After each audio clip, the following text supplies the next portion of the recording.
오늘 여러분과 함께 나누게 될 말씀은 요한계시록 11장 15절에서 12장 17절까지의 말씀입니다. 12별의 관을 쓴 여인의 해산, 그리고 1260일의 양육기간. 요한계시록 자체가 상당히 난해한 책인데, 특별히 오늘 우리가 나누게 될 12장은 그 중에서도 좀 가장 난해한 챕터 중에 하나입니다. 12별을 품은 여인, 남아, 1260일, 광야, 용이 막 입에서 물을 토하고, 너무 상징적인 표현들이 많이 나오기 때문에 우리가 이것을 한 구절 한 구절씩 오늘 좀 정리를 해보려고 합니다. 마태복음에 나오는 산상수훈처럼 윤리적이고 그냥 쉽게 이해할 수 있는 그런 내용들이 전혀 아니라는 것이죠. 자, 계시록 11장 15절부터 오늘 첫 이제 구절인데요, 본문에 11장 15절부터 좀 살펴보려고 하는데, 먼저 시작하기 전에 그 전인 14절을 잠시 정리하고 넘어가겠습니다. 14절에서 뭐라고 하냐면, 둘째 화는 지나갔으나 보라, 셋째 화가 속히 이르는도다 라고 말씀합니다. 우리 지난주에 나눴듯이 둘째 화는 뭐였어요? 여섯 번째 나팔이 울리면 유브라데강 지역 주변에서부터 엄청난 규모의 중동 전쟁이 이제 촉발을 내게 되면서 그로 인해 인구 3분의 1이 멸망당하게 되는 그런 무서운 재앙이 일어난다고 했습니다. 자, 근데 둘째 화는 사실 중동 정쟁만 포함하고 있는 것이 아니라 그 후에 일어나게 되는 두 증인의 사역, 그리고 그 두 증인의 죽음을 당하고 부활해서 승천하는 그 사건까지 포함하고 있다는 겁니다. 자, 그래서 그렇게 두 증인이 사역을 잘 마치고 부활해서 하늘로 승천한 그 시점에서 계시록 14절에서 이렇게 말하고 있는 거예요. 둘째 화는 지나갔으나 보라, 셋째 화가 속히 이르는도다. 그러니까 유브라데 중동 전쟁으로 시작을 해서 두 증인의 사역과 부활, 승천까지 얘기를 다루고 매듭을 딱 진 다음에 이제 둘째 화는 여기까지다, 이제는 셋째 화만 남았다 라는 순서로 지금 진행이 되고 있는 겁니다. 자, 그리고 나서 15절부터는 마지막 일곱째 나팔, 즉 마지막 셋째 화에 대한 이야기로 말씀이 전개되고 있는 거예요.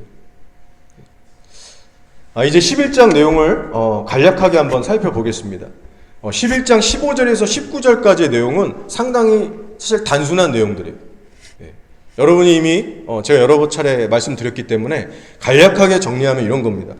일곱 번째 나팔이 불리게 되면 예수님께서 곧 재림하시게 되시고, 악인들은 심판하시고 의인들은 상 주시고 회복시켜 주시고, 이 지구에, 이 땅에 하나님의 통치가 완전히 임하게 된다는 그런 말씀을 다루고 있어요. 자, 근데 여기서 한 가지 우리가 기억해야 할 것은 뭐냐면, 일곱 번째 나팔이 불리는 즉시 예수님이 재림하시는 게 아니라고 했습니다. 시간의 갭, 텀이 있다고 했어요. 재림하시기 전에 먼저는 재앙들이 이 땅에 부어지게 됩니다. 그것이 곧 셋째 화를 의미하고, 셋째 화는 7개의 진노의 대접들이라고 했어요. 그 진노의 대접들이 다 부어지고 난 후에야 예수님께서 재림하시게 되는 겁니다. 11장은 이 정도로 이제 정리를 하면 될 것 같고요. 이제 12장으로 넘어가겠습니다. 자, 12장 1절 말씀을 제가 읽어보겠습니다. 하늘에 큰 이적이 보이니 해를 옷 입은 한 여자가 있는데 그 발 아래는 달이 있고 그 머리에는 12별의 관을 썼더라. 말씀에 한 여자가 나오고 있는데 이 여자는 누구를 상징합니까? 이방 교회들이 아니라 저희 같은 크리스찬들, 어떤 이스라엘을 제외한 이방 교회들이 아니고 이스라엘 선민을 상징합니다. 이스라엘 사람들. 창세기 37장 9절에 이 말씀과 연결되는 말씀이 있습니다. 자, 읽을 테니까 한번 들어보세요. 요셉이 다시 꿈을 꾸고 그의 형들에게 말하여 이르되 내가 또 꿈을 꾼즉 해와 달과 11별이 내게 절하더이다. 현장에 요셉의 이 아버지였던 야곱이 있었어요. 야곱이 이 요셉의 꿈 얘기를 듣자마자 버럭 화를 내면서 한마디를 합니다. 나와 내 어머니와 내 형들이 참으로 너에게 절하겠느냐. 듣자마자 해석이 되는 거예요, 야곱은. 해는 자신을 뜻하고 달은 아내들을 의미하고 이 11별, 이 12별은 이스라엘 12지파를 의미하는 겁니다. 듣자마자 해몽이 되는 거예요. 즉 해와 달 12별은 이스라엘을 의미하고 있는 겁니다. 이 같은 성경의 관점으로 볼 때 계시록 12장 1절에 나오는 해와 달 12별의 관을 쓰고 있는 이 여자는 바로 이스라엘인 것을 우리가 성경적으로 알 수 있게 되는 겁니다. 그리고 이어서 2절을 보면 이스라엘로 여겨지는 이 여인이 한 남자아이를 임신하고 해산하게 됩니다.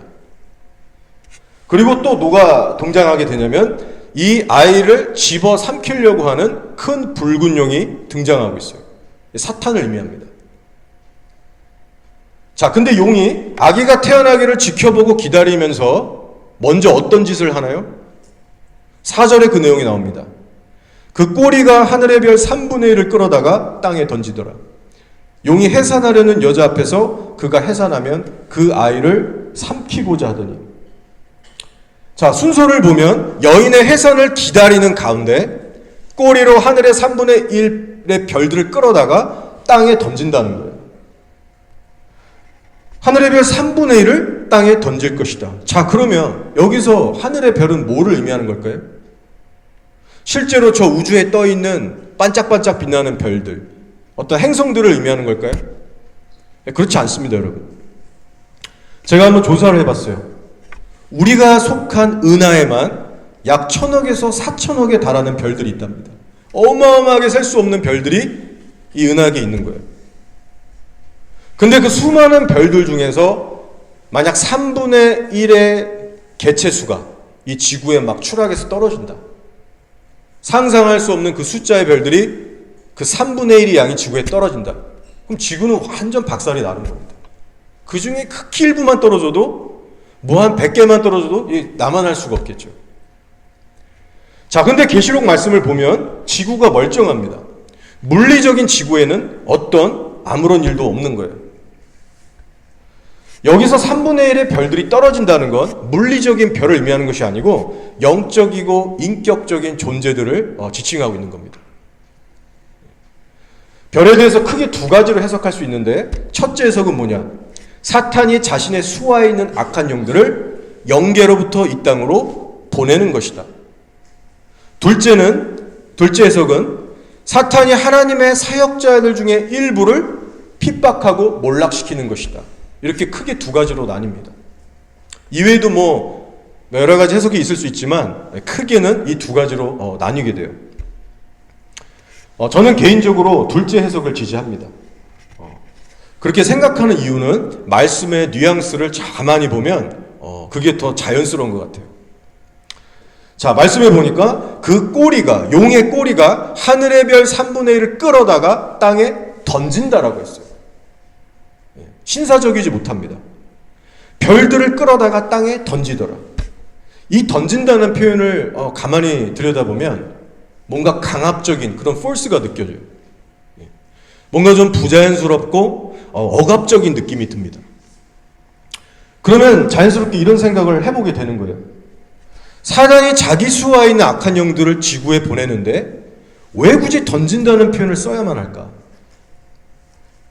야, 너네 지구로 내려가서 교회들 공격해. 사단 이 한마디의 명령이면 일사천리로 쉽게 움직이거든요. 이 사단의 명령에 다들 떨면서 충성을 하거든요, 이 악한 영들은. 그렇다면 왜 굳이 던진다는 이런 격한 표현을 쓰겠냐는 거예요. 저의 견해를 말씀드리면요, 하늘의 별 3분의 1이 이 땅에 던져진다는 것은 무엇을 의미하는가?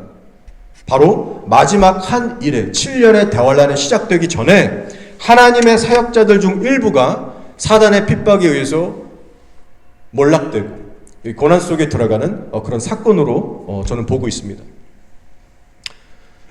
그런데 어떻게 우리가 둘 중에 어떤 것으로 우리가 해석하든지 간에 사실 결론은 크게 달라지진 않습니다.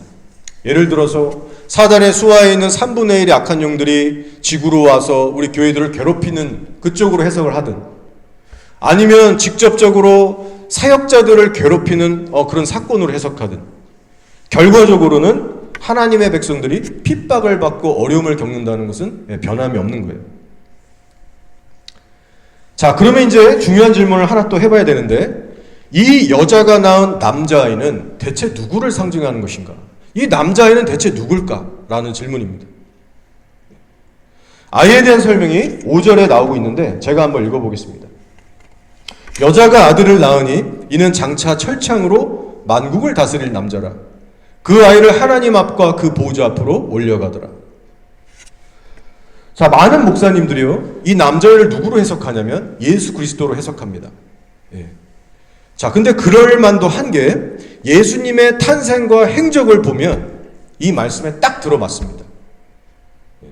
예수님은 유다 지파 라인을 통해서 이제 오셨고 이 땅에 또 장차 철장으로 열방을 깨뜨리시고 다스리실 그런 분도 맞으시고 또 하늘로 승천하셔서 현재 하나님 우편에 계시잖아요.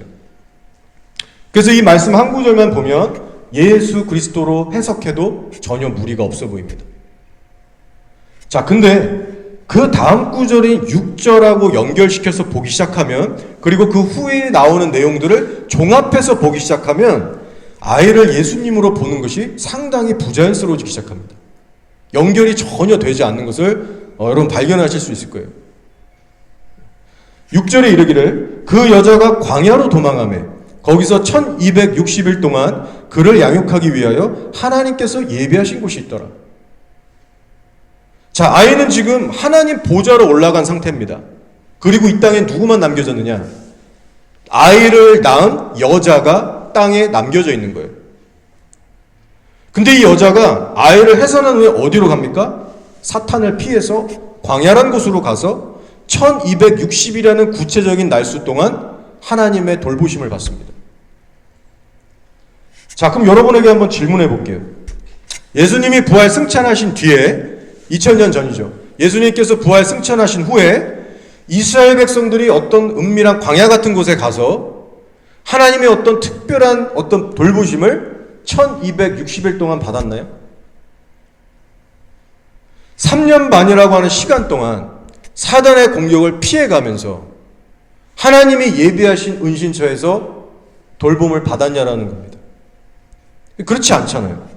성경 보면 그런 내용이 전혀 나오지 않습니다. 역사적으로도 그렇고. 예수님께서 부활 승천하신 후에 사도행전을 보면 초대교회가 어떻게 행동했는지 다 자세히 나옵니다. 로마의 핍박, 사단의 핍박 다 받아가면서 복음을 목숨 걸고 전했어요. 핍박이 와도 흩어질지라도 흩어진 곳에서 숨지 않고 복음을 전했습니다. 그리고 그곳에서 교회를 개척해 나가기 시작했어요. 자, 예수님을 믿지 않고 거부했던 세속주의자들, 랍비들, 바리새인들, 이런 예수를 거절했던 유대인들도 마찬가지예요. 예수님 부활 승천하신 후에 믿지 않는 이 유대인들도 어느 특별한 장소나 광야 같은 데 가서 숨지 않았습니다. 자, 정리하면 메시아닉 주들이든 예수님을 믿지 않는 유대인건 간에 1260이라는 구체적인 기간 동안 하나님께서 예비하신 광야에 머물렀던 사건은 결코 없었다는 거예요. 자, 그렇다면 여자가 낳은 이 아이를 우리가 예수 그리스도로 해석하는 것이 과연 정말 맞는 해석이냐라는 질문을 해봐야 되는 겁니다. 5절 한 구절만 보고 있으면 남자아이는 예수님처럼 보여요. 그런데 6절과 그 후에 나오는 내용들을 종합해보면 예수님으로 보기에는 많은 무리가 있는 겁니다. 결국 이 올바른 해석을 하기 위해서는요, 12장 전체 내용을 주의 깊게 살펴봐야 되는데 12장에 나오고 있는 여러 핵심 키워드 중에 하나가 뭐냐면 바로 1260일이라고 하는 단어입니다. 1260일. 3년 반의 기간을 의미하고요.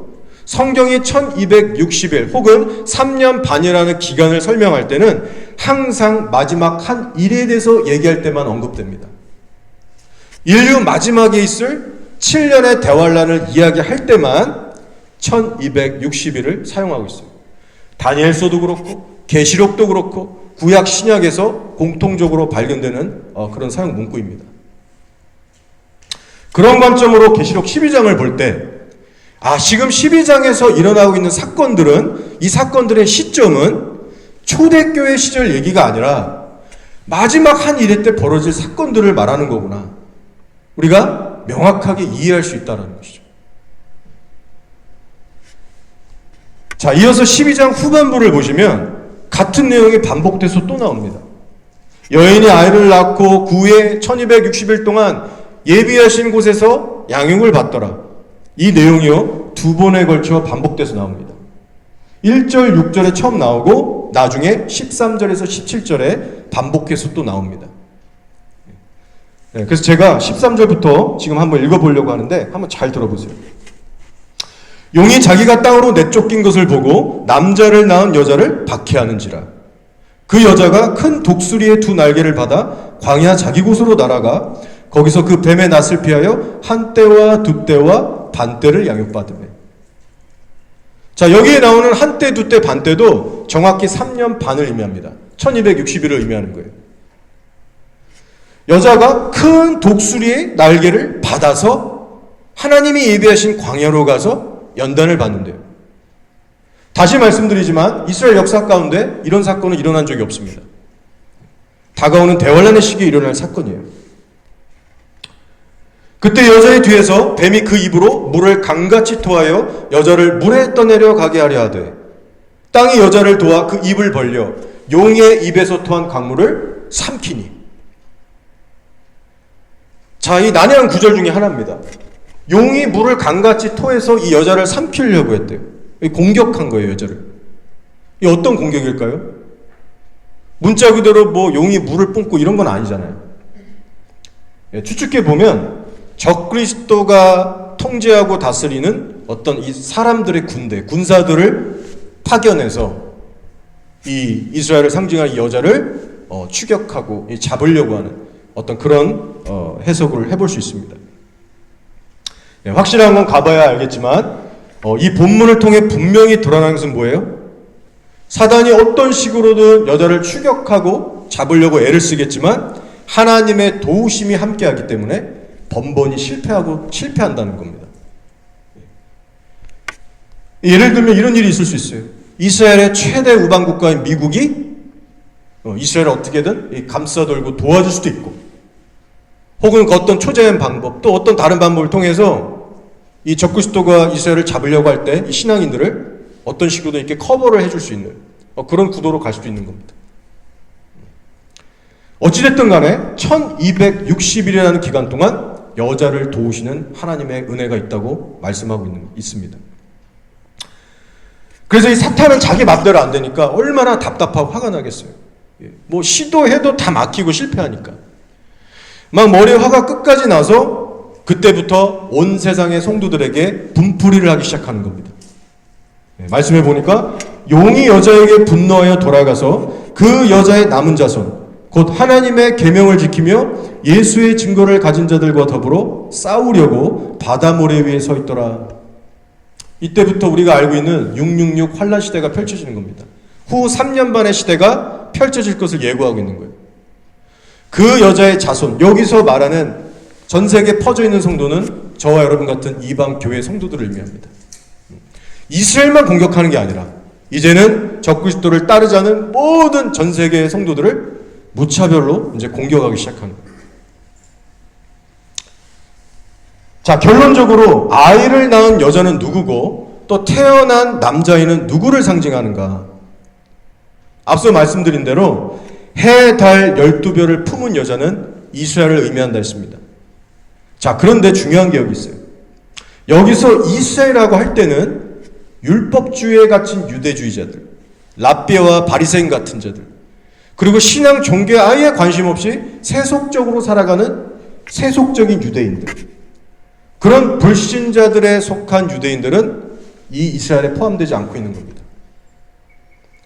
여러분 한번 생각해 보세요. 율법에 갇혀 있는 랍비들과 유대주의자들, 예수 믿지 않는 세속주의 유대인들, 이스라엘 안에 얼마나 포션이 많습니까? 대다수가 예수님 믿지 않는 상태예요. 그렇다면 과연 그 불신자 유대인들이 1260일이라고 하는 이 특정 기간에 하나님의 어떤 은밀한 보호하심 속에 살아갈 수 있을까요? 그렇지 않습니다. 이들은 거기서 제외되는 거예요. 첫 3년 반 동안 이들은 하나님의 특별한 인도를 받지 못하는 사람들입니다. 유대인일지라도. 오히려 예수를 거부하는 이 대다수의 유대인들은 첫 3년 반의 기간 동안 적그리스도로부터 별다른 핍박을 받지 않게 될 겁니다. 왜요? 이미 미혹돼서, 거짓에 이미 미혹돼서 사단이 원하는 삶을 살고 있기 때문에. 대다수의 유대인들은 가짜 평화를 가져다준 적그리스도를 환영하고 좋게 볼 것이고, 적그리스도가 체결해준 언약 때문에 제3성전이 세워지고 예배가 재개되기 때문에 제3성전 가서 헛된 예배를 드릴 거예요. 최소한 첫 3년반이라고 하는 기간 동안에는 세속적인 유대주의자들, 랍비들, 바리새인들, 율법주의자들 별다른 핍박받지 않습니다. 그리고 가만 생각해보면 그렇기 때문에 이 세속주의적인 잘못된 유대인들에게 있어서는 이 첫 3년반이라고 하는 시간은 어디 광야 같은 데 가서 숨어서 뭐 하나님과 뭐 교제한다고 그런 기간이 아니라는 겁니다. 자, 근데 반대로 예수님을 신실하게 믿고 따르는 진짜 메시아닉 주들에게는요, 핍박과 고난이 있다는 거예요. 전체 비율로 보면 극소수가 될 겁니다. 지금도 예수 믿는 메시아닉 주들 숫자가 한 3만 명가량 정도 된다고 합니다. 많지가 않아요. 근데 이 진짜 신실한 메시아닉 주들에게는 고난이 있고 어려움이 있고 투쟁이 있고 하나님을 신실하게 섬기기 때문에 하나님의 특별한 인도하심과 보호하심이 이들에게만 주어진다는 거예요. 따라서 1260일 동안 하나님이 예비하신 광야로 가서 돌봄을 받는 이들은 누구냐? 유대인들 전체가 아니라 예수님을 신실하게 믿고 따르는 메시아닉 주들이라는 거예요. 추려진 메시아닉 주들. 자, 그러면 이제 두 번째로 여자가 낳은 남자애는 누구를 의미하는가? 저의 개인적인 견해를 말씀드리겠습니다. 참고로 저도 연약한 목사이기 때문에 틀릴 수가 있어요. 그 점을 감안하시고 도움되시라고 참고하시라고 제가 말씀드립니다. 제가 왜 굳이 틀릴 수 있다고 얘기해서 신뢰성을 떨어뜨리냐면요, 제가 요한계시록 유튜브 설교를 참고하기 위해서 많이 봤어요. 근데 아무리 들어도 이 목사님 설교에 이게 앞뒤가 안 맞고 내가 봐도 진짜 이건 틀린 부분이 많은데 본인은 100% 확신을 하시더라고요. 여러분, 이게 맞습니다, 이게 진리입니다, 막 그렇게 해석하시는데 하나님 앞에서 이건 아니구나, 이 죄가 될 수 있겠구나 하는 생각이 들었습니다. 그래서 어느 목사가 해석하든 계시록은 틀릴 수가 있고 그만큼 어려운 책이에요. 그래서 저도 노력은 하고 소개는 하지만 그 점을 좀 감안하셔서 도움 되시라고 그렇게 들으시면 될 것 같습니다. 자, 저의 개인적인 견해는 뭐냐? 남자애를 예수님 자체로 보기보다는 7년 대환란을 코앞에 둔 시기에 신앙 때문에 박해를 받고 순교하거나 아니면 꼭 순교가 아니더라도 환란이 오기 전에 병에 걸려 자연사로 죽든 뭐 사고로 죽든 끝까지 믿음 지키고 살다가 환란 전에 하나님 앞에 올라가 그런 신실한 메시아닉 주들을 의미한다고 저는 해석합니다. 자, 제가 그렇게 생각하는 이유에 대해서 설명을 좀 해보겠습니다. 12장 5절 말씀에 의하면요, 남자아이는 장차 철장으로 만국을 다스린다라고 했어요. 바로 예수 그리스도께서 궁극적으로는 이 일을 행하실 겁니다. 예수님께서 재림하시면 철장을 손에 쥐고 열방을 다스리는 천년왕국이 시작되기 때문에 예수님은 반드시 이렇게 하실 거예요. 이 해석은 결코 틀린 해석이 아닙니다. 자, 그런데 영적 전쟁을 이기는 성도들 또한 예수님과 함께 더불어서 손에 철장을 쥐고 만국을 다스리게 됩니다. 말씀 어디에 나와 있어요? 계시록 2장 3장에 보면 7교회들에게 말씀을 주시는데 두아디라 교회에게 이런 약속의 말씀을 주십니다. 이기는 자와 끝까지 내일을 지키는 그에게 만국을 다스리는 권세를 주리니 그가 철장을 가지고 그들을 다스려 질그릇 깨뜨린 것과 같이 하리라. 나도 내 아버지께 받은 것이 그러하니라. 이기는 성도는 철장을 가지고 만국을 다스릴 거예요. 나도 아버지께 받은 것이 그러하다.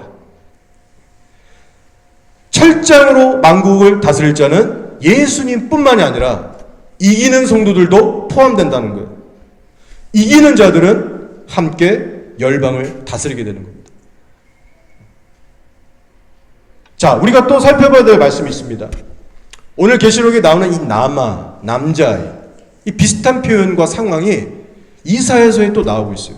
이사야서 66장 7절 8절에 이런 말씀이 있습니다. 자, 제가 PPT로 한번 준비했는데 여러분 눈으로 따라오시고 제가 읽겠습니다. 시온은 진통을 하기 전에 해산하며 고통을 당하기 전에 나마를 낳았습니다. 자, 이 스트럭처, 이 문장 구조를 보면 계시록 12장 1절과 너무 흡사합니다. 여인이 막 진통을 하고 해산하려고 하는 이런 순간들. 이러한 일을 들은 자가 누구이며 이러한 일을 본 자가 누구이냐? 나라가 어찌 하루에 생기겠으며 민족이 어찌 한순간에 태어나겠느냐? 그러나 시온은 진통하는 즉시 그 아들을 순산하였도다. 자, 이 이사야 66장에서 얘기하는 여기서 말하는 나만은 누구예요? 메시아 예수가 아니라 이스라엘 나라, 이스라엘 민족을 상징합니다. 말씀이 설명하고 있죠? 성경이 남아에 대해서 얘기할 때 이렇게 이스라엘 민족을 상징하는 말씀들이 있는 거예요.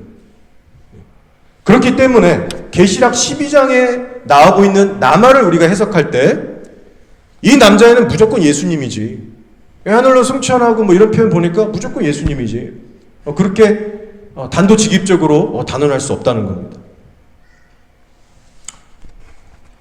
자, 뿐만 아니라 여자가 낳은 남아가 예수님이 아니라는 이 결정적인 가장 큰 힌트가 뭐냐?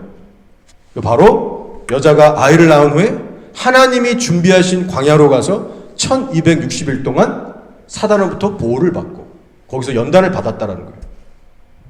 말씀드린 대로 역사적으로 이런 일이 없었습니다. 가까운 미래 7년 대환란 시기에 특히 전 3년 반에 일어날 사건이라고 성경은 분명하게 조명하고 있어요. 결론적으로 남아는 누구를 말하는 것인가? 예수님보다는 7년 대환란을 앞둔 시기에 신앙 때문에 박해를 받고 순교당한 메시아닉주들, 그리고 순교까지는 아니더라도 믿음을 끝까지 지키다가 자연사든 사고든 하나님 앞에 불려간 자들, 그 신실한 메시아닉주들로 볼 수 있습니다. 말씀을 토대로 해서 제가 해석하는 겁니다. 말씀을 보면요, 이 하늘 올라간 남아는 7년 대환란을 겪지 않습니다. 자, 말씀 순서를 보시면 용이 여자를 추격하는 그 때가 언제예요? 남자애가 하나님의 보좌로 올라간 후에야 용이 여자를 비로소 추격하기 시작합니다. 다시 말하면 용이 여자를 추격하고 핍박하려는 시점부터가 7년 대환란의 시작점이자 전 3년 반에 시작되는 시점입니다. 근데 그 시점에 남자애는 어디 있다고요? 땅에 있지 않고 승천해서 하늘에 있어요. 남아는 이미 죽고 하늘로 올라간 상태이기 때문에 자연스럽게 7년 대환란을 겪지 않게 되는 겁니다. 어떤 상황인지 이해하시죠? 자, 근데 어떤 목사님들은 이 구조를 보고 휴거라고 주장하는 사람들이 있습니다. 남아가 하늘로 올려졌다는 건 휴거를 의미하는 게 아니냐. 그 당시에 거룩하게 준비된 성도들이 환난을 거치지 않고 들림받는 거 아니냐, 휴거 아니냐, 그렇게 해석하는 사람도 있습니다. 근데 제가 아무리 말씀을 묵상하고 기도해보면서 몸부림을 쳐봤는데 제 생각에는 좀 그게 아닌 것 같아요. 자, 12장의 중간에 보면 어떤 말씀이 나오느냐. 비록 이 땅에서 신앙 때문에 고난을 받고 순교를 당하지만 끝까지 말씀으로 용과 싸워 이긴 성도들이 7년 대환란이 시작되는 이 시점에 천국에서 하나님과 안식을 누리고 즐거워하는 그런 내용의 말씀들이 나옵니다. 12장 중간에 같은 문맥에서. 자, 11절 12절인데 PPT 한번 보시고 제가 읽어보겠습니다. 또 우리 형제들이 어린 양의 피와 자기들이 증언하는 말씀으로 그를 이겼으니, 여기 그가 누구예요? 붉은 용 사탄입니다. 그들은 죽기까지 자기들의 생명을 아끼지 아니하였도다. 그러므로 하늘과 그 가운데 거하는 자들은 즐거워하라. 그러나 땅과 바다는 화 있을진저 이는 마귀가 자기의 때가 얼마 남지 않은 줄 알므로 크게 분내어 너에게 내려갔음이라 하더라. 자, 마귀가 너무나 화가 났어요. 열받았어요, 소위. 왜냐? 자기 때가 7년밖에 안 남은 걸 이제 알았기 때문에. 마귀도 성경 다 알지 않습니까? 7년밖에 안 남았기 때문에 되는 일도 없고 너무 악에 바치고 마음이 조급해지는 거예요. 그리고 이때 마침 영계 이층천에서 어떤 사건이 벌어지느냐, 하나님의 천사장 미가엘과 그의 군대들, 그리고 사단과 사단의 이 부하들이 공중에서 영적 전쟁을 크게 한판 벌이게 됩니다. 다니엘서 12장에 나오는 말씀이고 계시록 12장에도 이 말씀이 나오죠.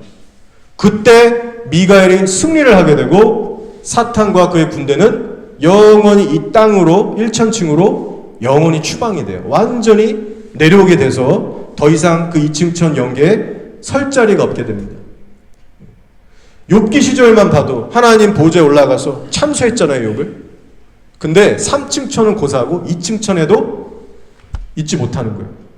에베소서 6장에서 얘기하는 우리의 싸움은 혈과 육이 아니라 공중 권세라 했는데 지금은 2층천에 있습니다. 근데 이 시점에서 떨어지는 거예요, 땅으로. 그리고 이 시점이 언제라고 성경이 조명하냐면 바로 7년 환란이 시작되기 일보 직전에 사탄이 땅으로 추락하게 됩니다. 그리고 그 마지막 한 일회가 시작되는 시점에 방금 읽은 이 PPT의 말씀을 성경이 선포하고 있는 거예요.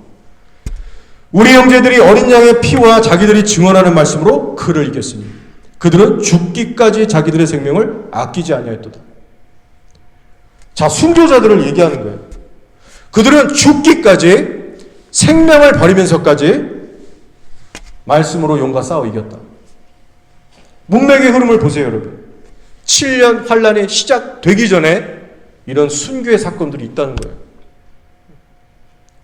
그들은 죽기까지 자기들의 생명을 아끼지 아니하였다. 그러므로 하늘에 있는 너희들은 즐거워해라. 뒤집어 얘기하면 뭐예요? 하늘에 거하는 자들은 죽기까지 생명을 아끼지 않았다는 겁니다. 모든 저희 구약 시대부터 해서 어떤 시간과 공간을 초월한 모든 성도들을 집합해서 얘기하는 게 아니고 12장 문맥 배경 자체가 환란기를 얘기하잖아요. 7년 대환란이 시작되기 전에 순교자들이 있을 것이다. 그들은 그래서 죽고 끝까지 싸워 이기고 하늘에 지금 안식하고 있는 너희들은 즐거워하라는 거예요. 즉 하늘로 올라간 나만은 그저 편하게 살다가 어느 순간 휴가된 자들이 아니라는 겁니다. 증언하는 말씀으로 용과 싸운 이긴 자들이고 신앙 때문에 생명까지 잃은 용맹한 순교자들로 해석하는 것이 맞다는 거예요. 그리고 그렇게 싸워 이긴 자들이 훗날 예수님과 함께 손에 철장을 쥐고 만국을 깨트리고 다스린다는 겁니다. 자, 이제 말씀을 정리하면서 마치겠습니다. 오늘 설교의 분량이 좀 길어서 한 구절 한 구절 이렇게 설명하다 보니까 여러분도 듣기 힘드실 수 있었는데 사실 저도 최대한 줄여서 이 정도로 말씀드린 겁니다. 사실은 더 깊이 들어가야 더 온전히 이해할 수 있어요. 자, 결론적으로 제가 이 계시록 12장을 묵상하고 기도할 때 어떤 마음과 생각이 들었는지 아십니까? 바로 이스라엘의 회복과 부흥을 위해서 기도해야 되겠구나. 우리 이방 교회들이 이 말씀을 깨달았다면 정말 이스라엘을 위해 기도해야 되겠구나. 하나님이 부으시는 어떤 감동들이 있었습니다. 오늘 말씀에서 우리가 확인했듯이 죽기까지 생명을 아끼지 않는 신실한 메시아닉 주들이 7년 대환란 전에 일어나게 될 겁니다. 지금도 일어나고 있지만 7년 환란이 가까워질수록 생명을 거는 메시아닉 주들이 더 일어나게 될 거예요. 부흥이 있을 겁니다. 비록 신앙 때문에 목숨을 잃을지라도 예수를 위해 충성하는 예수 믿는 유대인들이 마지막 한 이래 전에 일어날 겁니다. 이것이 이스라엘 민족을 향한 하나님의 계획이에요. 그렇다면 우리 이방 교회들은 이 시즌에 뭘 해야 됩니까? 마지막 때 이스라엘을 향한 하나님의 계획을 이렇게 깨달았다면 간절한 중보 기도자로 일어서야 됩니다. 하나님, 수많은 유대인들이 이 마지막 때 예수께 돌아오게 하소서. 예수님의 강력한 군대로 예비되게 하소서. 마지막 때의 환란을 뚫고 나가게 하소서. 에스겔서 36장 37절을 보시면 하나님께서 이스라엘의 회복을 약속해 주시면서 기도의 책임과 의무에 대해서도 강력하게 말씀하고 계십니다. 에스겔서 36장 37절 한번 들어보세요. 주 여호와께서 이같이 말씀하셨느니라. 그래도 이스라엘 족속이 이같이 자기들에게 이루어지기를 내게 구하여야 할지라. 이 에스겔 말씀의 배경은 먼 훗날, 인류 마지막 때 먼 훗날 온전하게 회복되게 될 이스라엘에 대해서 얘기하고 있어요. 마지막 한 이래가 지나고 이스라엘이 회복될, 내가 너희들의 죄악을 정결하게 할 것이고 너희들 나의 선민으로 내가 회복할 거야.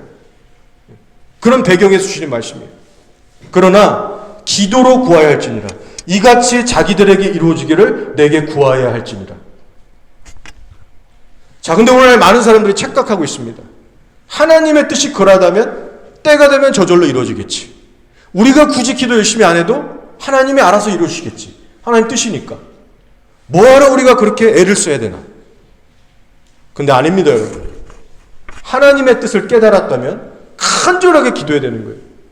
엘리야에게 내가 큰 비를 주겠다. 하나님 음성을 주셨지만 무릎과 무릎 사이에 얼굴을 쳐박고 7번 간절히 기도하잖아요. 손바닥만한 구름이 보일 때까지.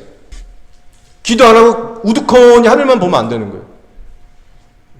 이스라엘의 회복을 위해서 지금부터 기도해야 되고, 뿐만 아니라 여러분 개인의 삶에 하나님의 뜻이 이루어질 수 있도록 간절하게 기도하셔야 됩니다. 계시록 8장에서 앞서 나눴던 것처럼 이는 모든 성도의 기도가 합하여 보좌 앞 금제단에 드리고자 함이라. 성도들의 기도가 담긴 그 아름답고 헌신적인 십자가를 관통한 기도가 금양료에 담겨져서 하나님 보좌로 올라갈 때 비로소 7 나팔들이 불려지기 시작해요. 그 기도가 담긴 금제단이 올라가야, 그 임계점이 통과돼야 천사들로 하여금 나팔을 불게 하십니다. 우리의 기도를 기다리고 계신다는 거예요. 하나님과 기도로 동역하는 겁니다. 오늘 하나님의 마음으로 여러분에게 부탁드리는 것은요, 특별히 이스라엘의 회복과 부흥을 놓고 계속해서 간절히 기도해 주시길 부탁드립니다. 이스라엘의 회복은 단순히 이스라엘을 위한 게 아니에요.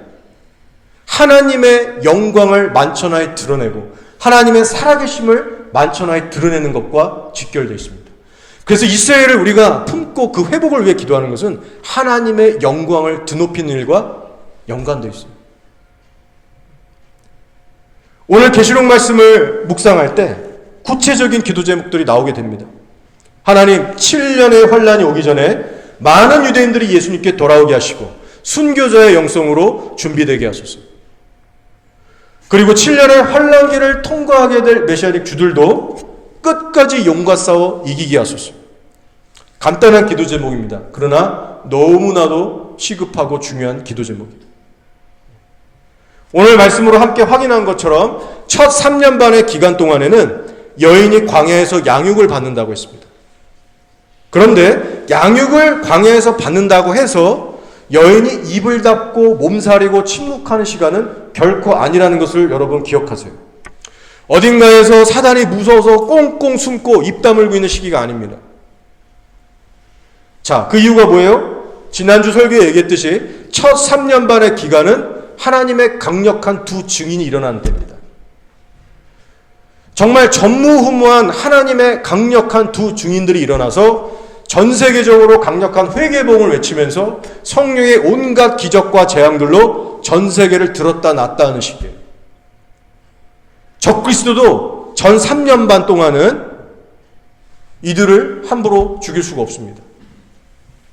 그러니까 첫 3년 반 동안은 엄청나고 정말 다이나믹한 그런 사역이 일어나는 때라는 거예요. 그리고 이 두 증인들의 출신은 유대인들의 가능성이 매우 높습니다. 이스라엘을 베이스로 해서 사역을 하고 죽임을 당할 때도 예수님이 십자가에 못 박히신 예루살렘 그 터에서 죽게 될 거라고 성경이 예언하고 있어요. 이로 보건대 아마 유대인 출신들이 아닐까, 매우 가능성이 높습니다.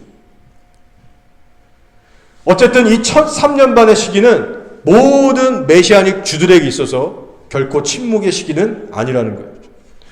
두 증인들의 강력한 사역에 힘입어서 용기와 위로를 얻고 메시아닉 주들, 일반 어린이부터 노년에 이르기까지 예수를 믿는 일반 유대인들도 용기를 얻고 두 증인과 함께 속한 곳에서 복음을 외치고 그렇게 강력하고 활발하게 복음을 전파하는 증인들로 서는 시기라는 겁니다. 메시아닉 주들을 향한 하나님의 특별한 보호하심이 있을 거예요. 이 광야의 은신처라는 게 어떤 식으로 다가올지 가봐야 합니다. 분명한 건 특별한 보호하심이 있을 거예요. 그러나 어떤 숨고 입을 다무는 의미의 광야가 아니고 동시에 두 중인과 더불어서 강력하게 회개복음을 외치고 전 세계 수많은 사람들을 예수께 이끌고 그 출수와 부흥을 보게 되는 그런 첫 3년 반이 될 겁니다. 그러나 이 일이 실제로 이루어지기 위해서 우리가 이 뜻을 알았다면 뭘 해야 된다고요? 기도해야 됩니다. 간절히 기도해야 됩니다. 우리 이제 때가 돼서 우리 이스라엘 메시아닉 주들에게 또 도네이션을 할 때가 됐는데 우리가 할 수 있다면 물질로도 섬겨주면서 위로를 해주면서 하나님의 영광을 위해서 메시아닉 주들의 부흥을 놓고 간절히 기도해야 될 때입니다. 여러분의 심령에 이스라엘을 품고 기도할 수 있는 하나님의 열정과 감동이 더욱더 부어지기를 축복하고요. 그리고 이스라엘을 축복하는 자들에게 임하는 그 하나님의 놀라운 축복이 여러분과 여러분의 가정 위에 더해지기를 주의 이름으로 축복합니다.